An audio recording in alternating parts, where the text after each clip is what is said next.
आदाब दोस्तों, आज बात करते हैं मस्तराम बीएलओ ढुलिया विकासखंड टांडा के संबंध में। बीएलओ एक ऐसा पद है जो समझिए कि ग्राम पंचायत स्तर पर निर्वाचन अधिकारी होते हैं, जो वोटर आईडी वगैरह बनाते हैं, नाम संशोधन वगैरह जो भी कर निर्वाचन संबंधित वोटर के संबंध में जो भी होता है सब बीएलओ के थ्रू ही होता है। तहसील स्तर पर एसडीएम जो काम करते हैं, ग्राम पंचायत स्तर पर बीएलओ करते हैं। ये 25 मई को जब चुनाव हो रहा था अम्बेडकर नगर में, तो मस्तराम बीएलओ की ड्यूटी उनके अपने ग्राम पंचायत में लगी थी। तो बीएलओ को वहाँ उपस्थित रहना रहता है कि पर्ची वगैरह बांटने की जिम्मेदारी उनकी रहती है, और जो भी वहाँ पे करेक्शन वगैरह रहे या कोई नाम नहीं मिल रहा है, कुछ भी है, तो प्रचाइटिंग ऑफिसर बीएलओ के थ्रू ही उसकी सत्यापन करवाता है, क्योंकि निर्वाचन कार्ड वगैरह बनाने में सब में इन्हीं का रोल होता है। इसलिए बीएलओ की ड्यूटी वहाँ लगी रहती है, तो बूथ पे ही रहते हैं, उनको रहना रहता है। तो मस्तराम जी भी अपने बूथ पर ही थे। तो उनके गांव का कोई मौर्या नाम का था लड़का, उसने बीजेपी के लोगों को खबर दी कि बीएलओ यहाँ अंदर कैसे बैठे हैं, आप लोग कुछ देख नहीं रहे हैं। तो मस्तराम जी का कहना है, उसी दिन एक वीडियो जारी हुआ था कि उस लड़के के बुलावे पे 4 फार्चूनर से लगभग 20 लोग वहाँ पहुँचे।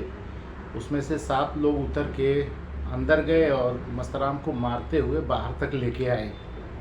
मस्तराम ने बाइट भी दी थी और सोशल मीडिया पे बहुत चला था।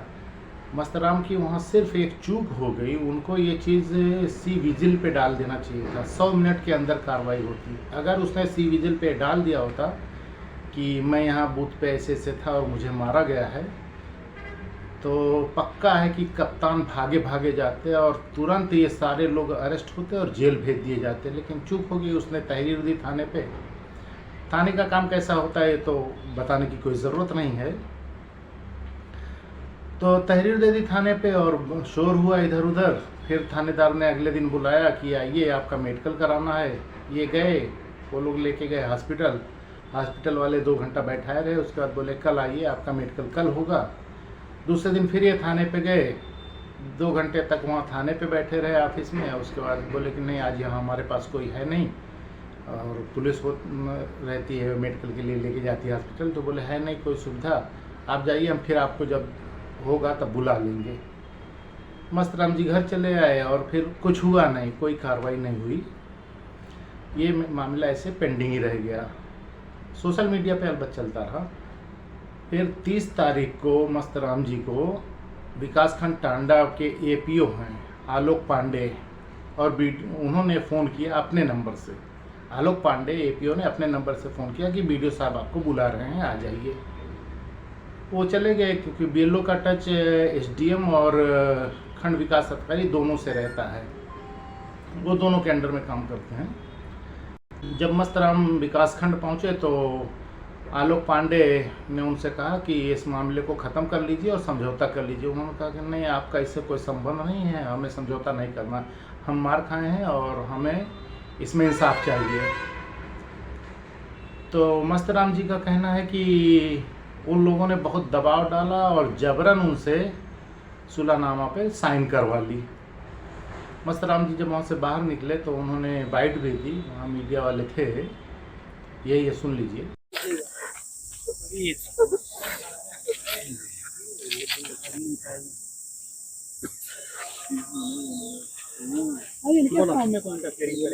ब्लॉक में मुझे आज एपीओ सर द्वारा बुलाया गया और दबाव में समझौते पे एक कागज़ पे दस्तखत कराया गया ज़बरदस्ती। लेकिन मैं कार्रवाई चाहता हूँ।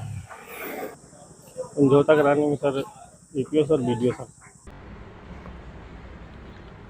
तो मस्तराम जी का यही कहना था कि हमें इंसाफ चाहिए, हम समझौता नहीं करेंगे, इन लोगों ने जबरन हमसे हस्ताक्षर करवा लिए।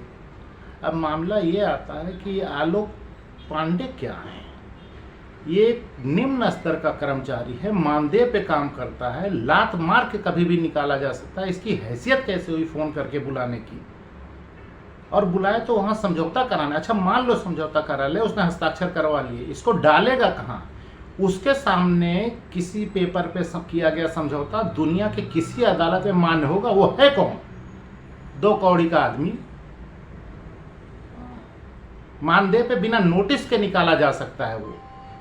लेकिन नहीं भैया, हम साहब हैं, हमारे नाम के आगे पांडे लगा है, हम कुछ भी कर सकते हैं। तो ठीक है किए हो, अब देखना वीडियो निकला है, उसने कहा है कि जबरन किया है, मुकदमा तो साले तेरे ऊपर लिखा जाएगा, तब तुझे तेरी हैसियत पता चलेगी कि तू है कौन।